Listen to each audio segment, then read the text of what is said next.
Hi friends, welcome back to our channel. கடந்த சில நாட்களாக எழிலனோட ஸ்டோரி தான் பார்த்துட்டு வந்தோம்.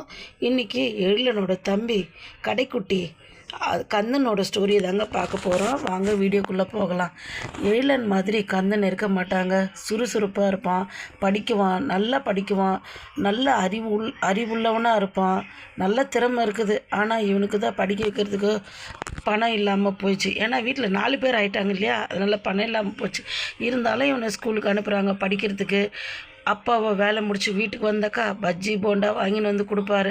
அந்த மாதிரி நல்லா சந்தோஷமாக வச்சுட்டு இருந்தார் இவர். அந்த அளவுக்கு சந்தோஷமாக இருந்தோம்.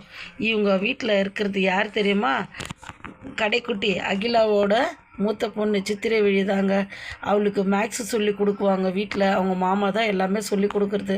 அந்த மாதிரி படிக்கும்போது, நீ ஏன் சரியாக படிக்க மாட்டேன்ற, இங்கே வந்து விளையாடிட்டு இருக்கிற அப்படின்னு எப்போ பார்த்தாலும் எழிலனோட தம்பி கந்தன் வந்து கொட்டிக்கிட்டே இருப்பார்.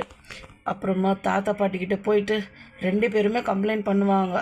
இந்த மாதிரி பண்ணுறா உன் பேத்தி, நீ படிக்கிறத பாரு அப்படின்னு சொல்லிட்டு 2 பேரையுமே முன்னாடி உட்காருங்க அப்படின்னு சொல்லிட்டு படிக்க வைப்பாங்க. இதனோட தொடர்ச்சி நம்ம நாளைக்கு பார்க்கலாம் ஃப்ரெண்ட்ஸ். தேங்க்யூ ஃபார் வாட்சிங் திஸ் வீடியோ. Bye bye.